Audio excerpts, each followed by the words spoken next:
Pergerakan harga komoditas yang cenderung turun tampaknya mempengaruhi performa dari beberapa saham yang cukup sensitif dengan kondisi ini. Saya tidak ke batu bara, tapi lebih ke saham-saham trio tambang logam nih Pak. Ada Ya, Inco, Tins, kemudian juga ada Antam. Dari sisi harga nikel ini sudah mengalami pelemahan yang cukup dalam dari 56.000. Tadi updatean terakhir dari tim redaksi kami sudah sampai di angka 22.000. Pergerakan saham Antam, Tins, dan Inco sudah 3 bulan terakhir juga sudah mengalami koreksi yang cukup dalam. Bagaimana Anda melihat posisi ini? Kemudian ada tidak pengaruhnya kepada kinerja mereka, terutama di kuartal kedua dengan koreksi dalam yang terjadi kepada harga nikel ini, Pak Al-Fatih? ya, jadi apa namanya? Saya belum melakukan analisis korelasi ya, seberapa besar pengaruh dari harga komoditas ini. Secara logika sederhana harusnya sih pengaruh ya, tapi kan di kita ini kadang-kadang intervensi dari peraturan pemerintah juga mempengaruhi ya. Selain juga masalah kurs gitu. Nah, kalau saya lihat dari nikel dunia ini memang turun terus, mungkin ini sebagai reaksi ya terhadap kasus luar biasa di bulan Maret ya yang lalu gitu ya, yang menyebabkan transaksi di bursa London itu untuk nikel ditutup ya selama beberapa waktu, dan adanya perusahaan global yang hampir bangkrut gitu ya.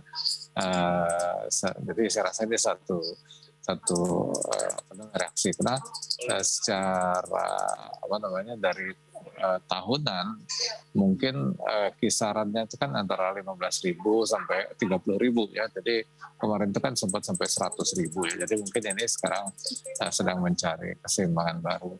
Nah, tapi saya lihat sih kemungkinan sih untuk jangka pendek sudah mulai akan ada rebound-reboundnya di nikel, sehingga kemungkinan di apa namanya harga-harga Inco, Timah, dan Antam mungkin ada peluang ya. Paling tidak saya lihat sih di Timah ya.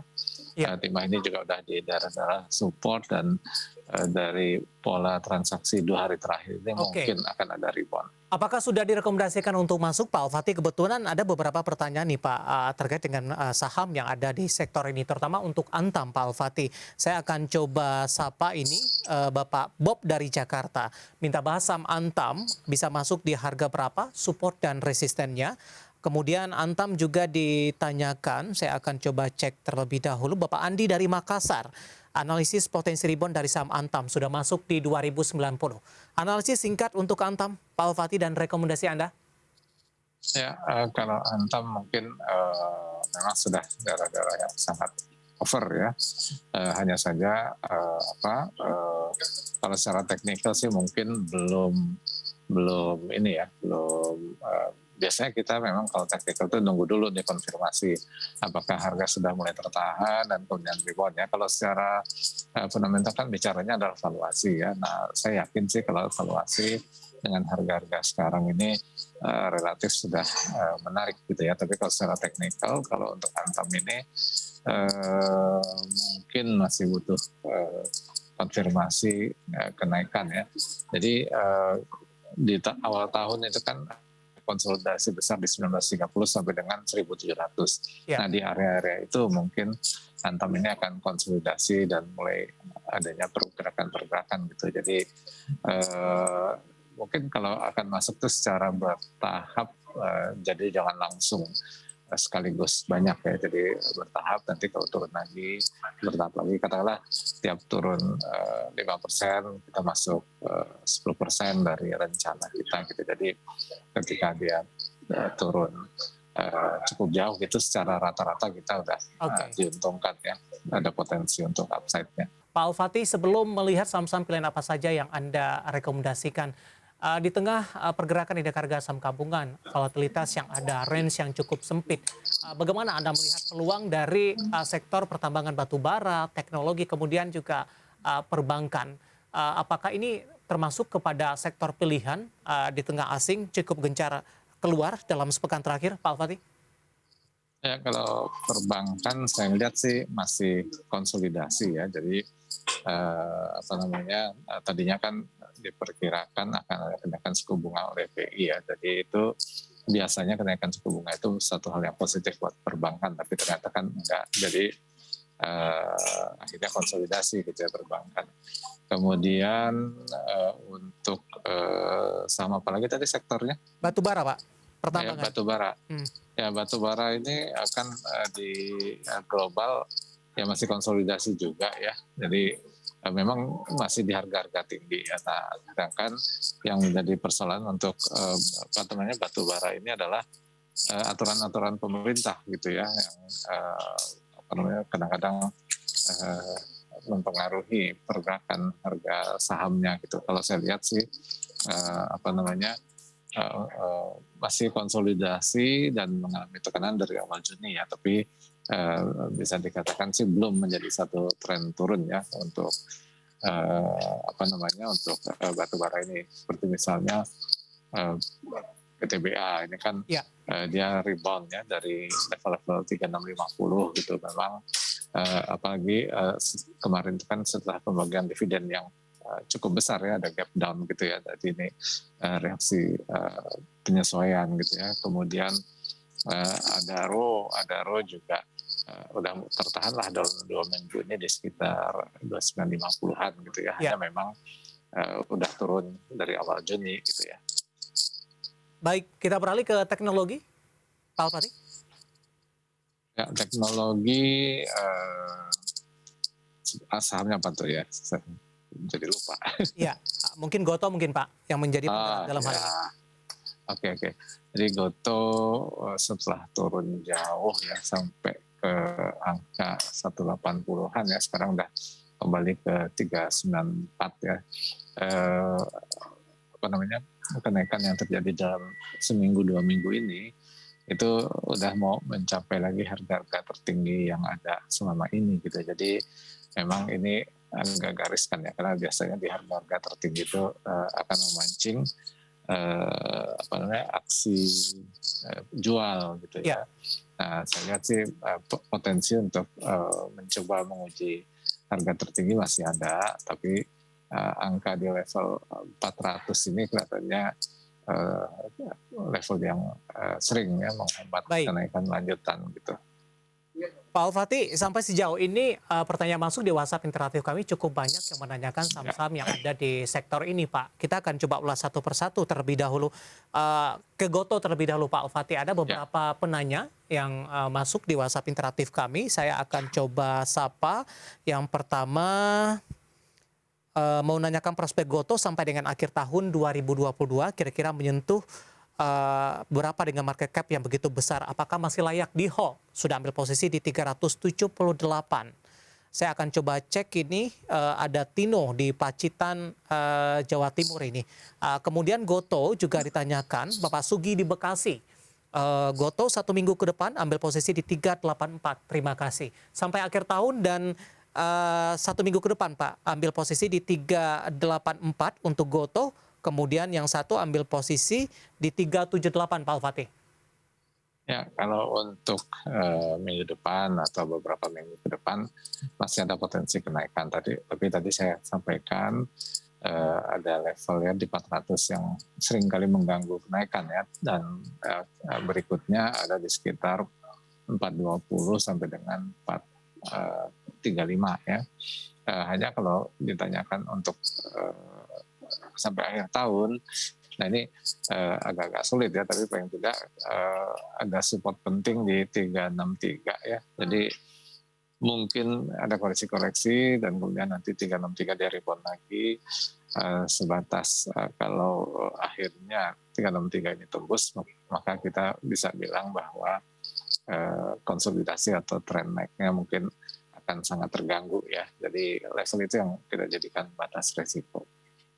Oke, jawaban untuk Pak Sugi di Bekasi, kemudian juga ada Tino di Pacitan ini untuk Goto, ambil posisi, artinya di hold saja Pak, masih ambil posisi di 370-an Pak Al-Fatih. Ya kalau 370-an mungkin kita harus batas resikonya juga harus diperketat gitu ya. Oke. Saat ini yang saya lihat di sekitar 384 itu juga ada sebuah support yang perlu dilihat, jadi selama turun, kalau sampai turun di bawah itu mungkin ya dikurangi dulu porsinya, atau ketika mendekati 410, 420 ya, karena biasanya di harga-harga tertinggi sebelumnya itu tekanan jual itu akan muncul gitu. Baik. Dari sektor teknologi kita bergeser ke pertambangan Pak Al-Fatih. Tadi pun juga sempat Anda singgung dari sisi sektornya. Pertanyaan masuk untuk Adaro ini. Ada beberapa penanya, saya akan coba sapa Bapak Bambang dari Sidoarjo, Jawa Timur. Untuk Adaro, average down di 2946.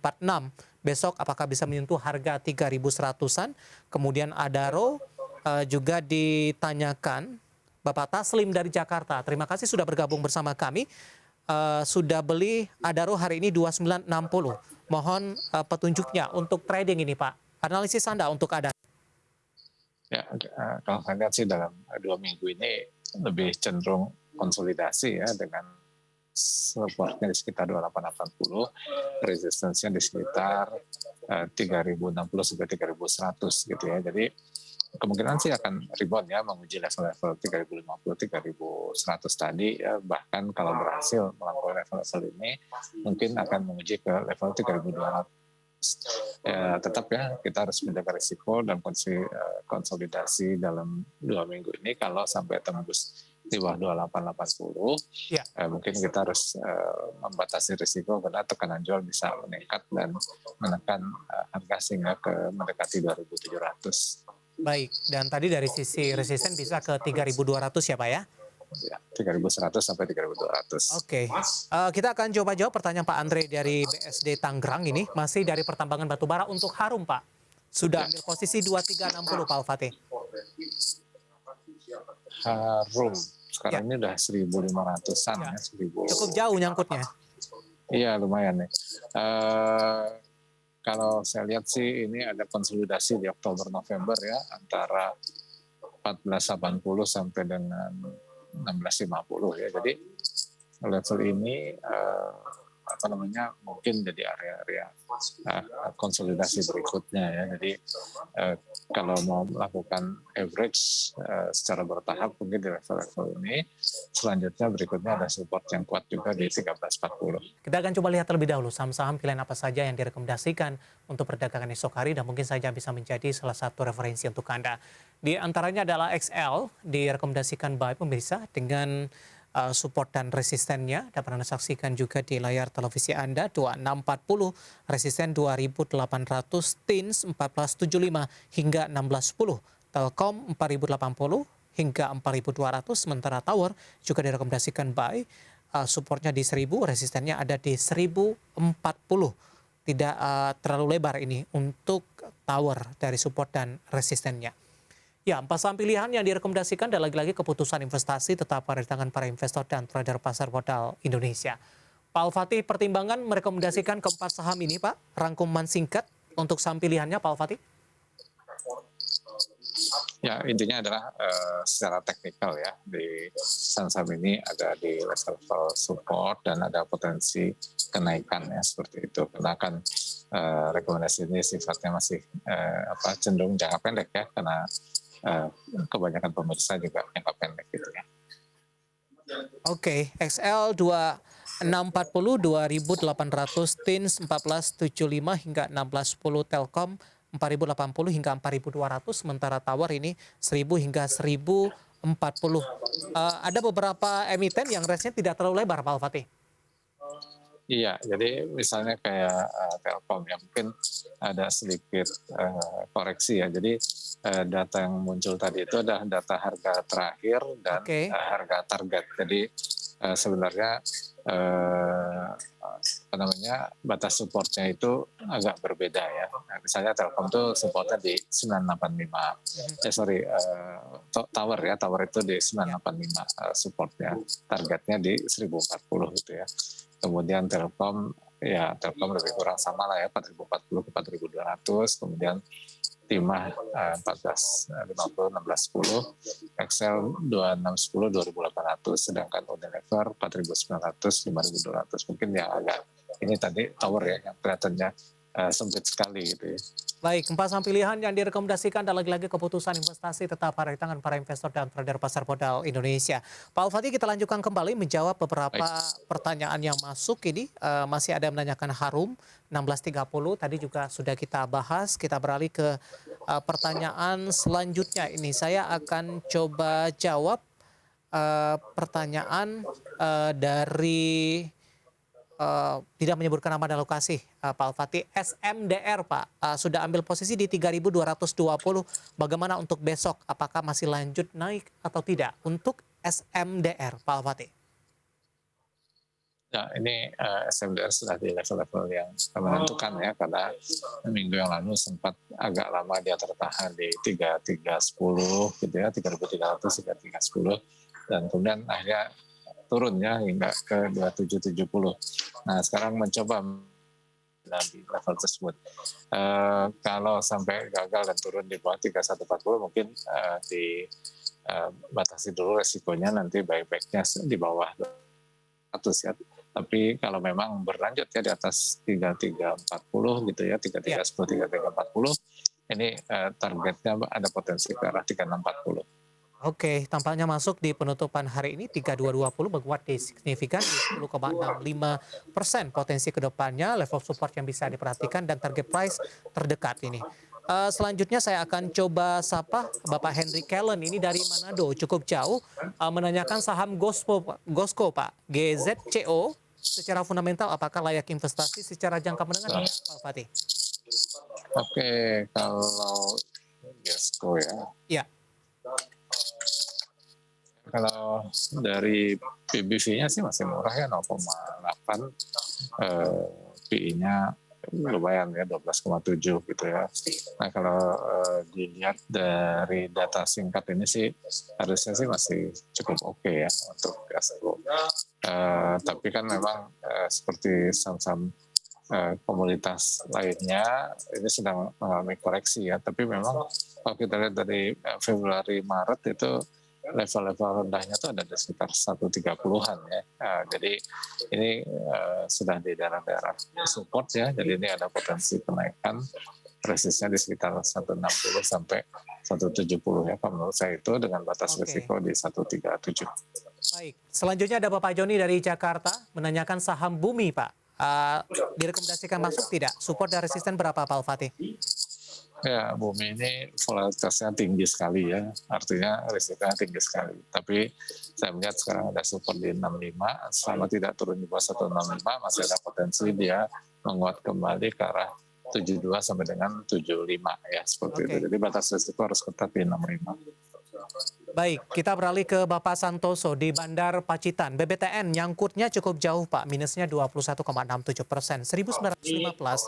Apakah sebaiknya di averaging down atau di cut loss saja Pak untuk BBTN, Pak Fatih? Kalau sekarang saya lihat BBTN sedang konsolidasi ya, mudah-mudahan konsolidasi ini adalah akumulasi dari big players ya. Jadi kalau dijual sekarang rasanya kurang bijak juga ya, karena ini kan juga area-area support. Jadi supportnya dia di sekitar 1450-an, 1460. Nah, kalau ternyata tertekan lagi ke bawah level itu mungkin perlu dipertimbangkan. Tapi pada saat ini dia sedang konsolidasi dan ada potensi dia mencoba menembus ke arah 1520 hingga 1560. Jadi kalau 1560 ini tembus, nah dia mungkin akan mengakhiri tren turun yang terjadi sejak April Mei ya gitu ya. Oke, di hold saja Pak Al-Fatih? Ya. Di hold saja? Di hold saja, ya. Kecuali kalau nanti tembus di bawah 1450. Baik, jawaban untuk BBTN nyangkut cukup jauh untuk posisi saat ini, belum disarankan untuk averaging down, lebih direkomendasikan untuk di hold saja. Tampaknya waktu kita sangat terbatas Pak Al-Fatih, dan pembahasan tadi sekaligus mengakhiri kebersamaan kita. Sebenarnya masih ada beberapa pertanyaan lain, kami mohon maaf, dan Anda bisa bergabung bersama kami kembali di waktu dan di program yang sama di Perdagangan Esok Hari. Pak Al-Fatih, terima kasih sekali lagi, sehat selalu Pak. Ya, sama-sama. Baik, karena Bapak Muhammad Al-Fatih, Vivi Samuel Sekuritas Indonesia, dan sekaligus mengakhiri kebersamaan kita di IDX Execution Closing untuk kali ini. Akhirnya saya David San Oval dan seluruh kerja yang bertugas mengucapkan terima kasih. Sampai berjumpa kembali.